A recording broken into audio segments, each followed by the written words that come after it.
समकक्ष और बहुत सारे कनिष्ठ यहाँ बैठे हुए हैं। समय व्यर्थ न करते हुए सीधे विषय पर आते हैं और विषय है विश्वविद्यालय के सहयोग से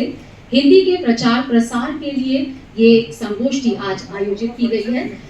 मेरा नाम डॉक्टर ज्योति शर्मा है, शिवाजी कॉलेज से आई हूँ और दिल्ली विश्वविद्यालय की विद्यार्थी रही हूँ। तकरीबन 19 वर्षों का लंबा अनुभव इस विश्वविद्यालय में पढ़ाते हुए।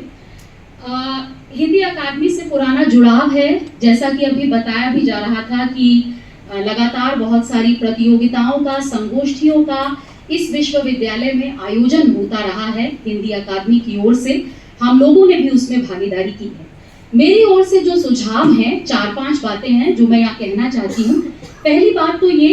कि ये जो संगोष्ठियाँ आयोजित होती थी या प्रतियोगिताएं आयोजित होती थी, उन्हें पुनः जीवित किया जाए। वो हो तो रही हैं, लेकिन अभी विद्यार्थियों तक पहुंच नहीं पा रही, तो उन्हें पुनः जीवित किया जाए इस विश्वविद्यालयी परिसर में। दूसरा मेरा सुझाव, मैम ने अभी कहा कि जो पत्रिका है इंद्रप्रस्थ, इसे ISSN नंबर मिले, लेकिन इसके साथ साथ अगर ये UGC केयर लिस्ट में भी शामिल हो जाए, जो कि संभव है पूरी तरह से, तो मुझे लगता है बहुत सारे लोग इससे जुड़ना चाहेंगे।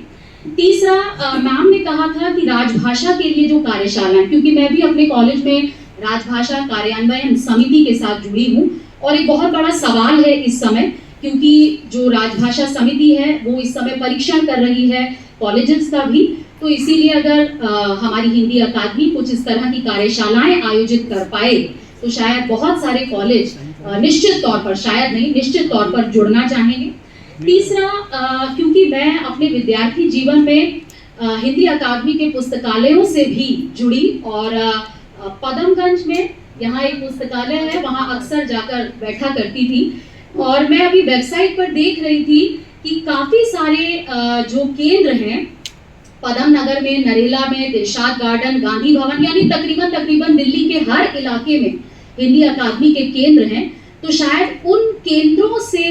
दिल्ली विश्वविद्यालय के जो आसपास के नियर बाय कॉलेजेस हैं उन्हें जोड़ने और उनके प्रति एक जागृति लोगों में पैदा करने की भी जरूरत है, क्योंकि आजकल बच्चे जो हैं, यहाँ पर जब हम विश्वविद्यालय की बात करते हैं, विश्वविद्यालय शिक्षण की बात करते हैं, तो यहाँ पर ग्रेजुएशन, पोस्ट ग्रेजुएशन, रिसर्च और इसके बाद फॉरेनर या जिसे हम नॉन हिंदी बेल्ट स्पीकर्स भी कह सकते हैं, इस प्रकार के विद्यार्थी हमें यहाँ मिलते हैं। तो इन चारों दृष्टियों से शायद हम कैसे हिंदी अकादमी अपनी तरफ से सर्व कर सकता है, कुछ दे सकता है इस हिंदी जगत को, इस पर विचार कर सकते हैं। और एक अंतिम बात कहते हुए अपनी बात यहाँ समाप्त करूंगी कि क्योंकि मुझे विदेशों में भी हिंदी अध्यापन का अवसर मिला,